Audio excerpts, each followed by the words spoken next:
Good evening from New York. I'm Chris Hayes. Midterms usually favor the out-of-power party. Big reason is that whatever problems there are at the time in the country that you're in, people go to the polls, and it's easy to blame the party with control of government for it. It's almost a law of nature, a form of political gravity. Right now, Republicans are running against unified Democratic government at the national level, House, Senate, and the presidency, and inflation is 8%. It's the highest it's been in 40 years. So 2 weeks out from the midterm elections, Republicans should have the wind at their backs. And knowing all that, in a normal world, Republicans would be just staying on message, posting pictures like this one, which is kind of funny, but it makes sense. Tweeted out by Republican Senator Todd Young this morning, appearing to pump gas in the middle of the night while his car is, I guess, out of frame, complaining that gas is no longer $2 a gallon. Although I would note that gas was that cheap under Trump because a global pandemic essentially brought the entire world to a standstill, kept us in our homes, and thousands of people were dying every day from the virus. So it's a little odd to be nostalgic for that. I think I'd take the $4 gas. But regardless, gas prices are relatively high, though they've been dropping for a few weeks. They've been a point of focus for the opposition party. And Republicans should, you would expect, basically be running this election on obvious basic issues like that. Milk is expensive. Gas is expensive. Don't like it? Vote for us. That is the beauty of being the opposition party. It doesn't matter what your ideology is. You don't really have to offer solutions. You can just point out whatever problems there are. It's why, even 2 years ago, I think most people would have predicted a Republican sweep this November. This is a party that has not won the national popular vote in a presidential election in 18 years, going back to 2004, since George W. Bush's reelection in 2004. In fact, this is a party, the current National Republican Party, that has lost 7 of the last 8 national popular votes. In the highest participation elections, election after election, they are a minority party. And yet, of course, they remain competitive, very competitive, even favored to win in November. They're playing politics in a way on easy mode in that respect. And it's why they can nominate a bunch of cranks and fall deeper down their authoritarian rabbit hole and still remain one of the 2 major political parties with a 50-50 shot at running the government at any given time, basically.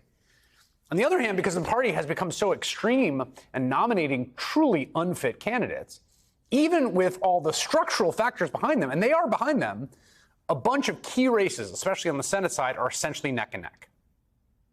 But here's the thing. If Republicans win in November, in the House, Senate, those cranks, their anti-democratic instincts, they are going to govern like they have a mandate to execute on those ideas, which are some of the worst ideas imaginable. If the American people are willing to elect wildly unfit Trump-backed Republican Senate candidates like Herschel Walker in Georgia and Blake Masters in Arizona, there is nothing they will not abide from the Republican Party. First, we are already seeing some of their fringe pet ideas at play. They're sort of, workshopping what they're going to do if and when they take power. This caught my eye. Florida Republican Senator Marco Rubio, who's in a contested race in Florida against Val Demings, his recent pledge that Senate Republicans will, wait for it, investigate the Black Lives Matter protests that sprung up in the wake of the killing of George Floyd by Minneapolis police. We have to use our oversight role that we have to now, we should have hearings, for example, on the riots of the summer of 2020. There's been no accountability about the summer of 2020, who was behind it, how much did the political rhetoric lend itself to it. For example, these efforts to bail people out of jail in 2020, how many people did that encourage to come back out and do that all over again? Summer of 2020. I think who was behind it was the police officer that murdered a man on video footage. That was who was largely behind what happened. Now, by the nature of this job, I see a lot of polls about voter preferences, the issues that matters to most Americans. And just, you could consider me skeptical that a huge swath of voters, the median voter in a contested state, particularly interested in extended investigation into civil rights protesters in the summer of 2020. But again, that doesn't stop a somewhat mainstream Republican, in a contested race from announcing that pledge last night. His audience are the folks that are into that. I also don't think there are huge majorities that are really chomping the bit for Star Chamber style hearings investigating Dr. Anthony Fauci. As top Trump advisor Steve Bannon, who's awaiting sentencing for his recent conviction, said Republicans should do if they retake Congress. on the 8th of November, when we destroy the Democratic Party as a national political institution and really end the regime, the hunted become the hunters. Yes. The hunted become the hunters. So, and you heard Natalie at the top, the whole Fauci family is going to be welcome to the investigations, the entire family. Remember, War Room was taken off Twitter because of comments I made about, wait for it, Christopher Wray and Anthony Fauci, that their day was coming. They took us down. They took the War Room account. I've never been on Twitter. They took the War Room account on Twitter. Paybacks across the board. So the Fauci family, Steve Bannon, whether or not he's in jail at that point, we don't know, is going to come for the Fauci family. Now, again, regardless of what you think of the COVID public health response, the vaccines, shutdowns, schooling, I just think it's fair to say this is not like a big vendetta against the Fauci family, what the median voter is craving. And it's not just Bannon either. Republican Senator Rand Paul of Kentucky has laid out plans to bring Fauci back to testify over Paul's same pet obsessions having to do with the pandemic. And, of course, there will be more investigations, too, including multiple likely inquiries into President Joe Biden's son, Hunter. And House Republicans will, I think, probably end up impeaching President Biden as well if they gain a majority. I think they'll probably impeach others, like Attorney General Merrick Garland, given the opportunity. And any of those things would be terrible and disruptive. But again, those are sort of the pet obsessions of various factions in this party that is trying to take actual state power. None of them get to the main issue at hand. Again, if you listen to the voters, which is, and what they're running their ads on, the economy, inflation. Now, you could run ads saying, well, isn't it bad that milk is expensive and rent is going up? And it is. But what are Republicans going to do about it? That's the part of this that's just totally unclear. They never really have to answer for it. What will you do to bring down gas prices? That brings us to the most dangerous House Republican ploy yet.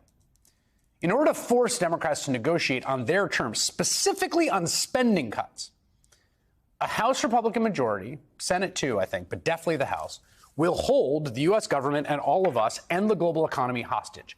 They will refuse to raise the so-called debt limit, which is basically a trivial accounting authorization, simply allows the U.S. government to process debt is already incurred. That's it. They will refuse to do that. Now, if they bust through it, they don't raise the debt limit, it would most likely mean like genuine domestic and global financial calamity at a time of tremendous uncertainty. And when they take that hostage, they will say, we're going to do this unless you agree to voting for enormous cuts to spending, including Social Security and Medicare. Again, this is the big answer to the question, okay, we care about the economy. We care about inflation. Republicans are running against the Biden economy. What are you going to do about it? This is the plan. And they're not running campaign ads on this particular plan because most of them are not soft-headed enough to believe there's a constituency for it. But they aren't exactly hiding it either. Just ask Republican Congressman Jim Banks of Indiana, the guy who heads up the committee responsible for setting up his party's agenda. Should the debt limit marker be an opportunity for negotiations with the White House on issues like spending, or should that debt limit just be put aside because it's too risky to include that in a political discussion? No, I think it has to be. It's a major leverage point for the House Republican majority to use to control spending. And we've seen the national debt now surpass $31 trillion. It is a key driver of inflation. We have to use a moment like that to do things that the administration wouldn't otherwise do, that Democrats don't support. Like, there are enormous risks to that. Spending caps, balanced budgets, cut wasteful discretionary spending. That has to be on the table when it comes to a debt limit vote. So you heard it. This is the explicit plan to fight inflation. Strap on the explosive vest, hold the government, the full faith and credit of the United States for ransom, unless Democrats agree to painful cuts to government spending, which is a fine thing to say, like, in the abstract, but where would those come from? Republican leader Kevin McCarthy, who's likely to become the next speaker if Republicans retake the House, has said as much as well. And again, Republicans are smart enough, some of them, to be cagey about what exactly eliminating wasteful spending means, but not all of them. Earlier this month, Bloomberg News reported some wanted to tie the debt ceiling explicitly to, and I'm quoting here, cuts to Medicare and Social Security. Medicare and Social Security.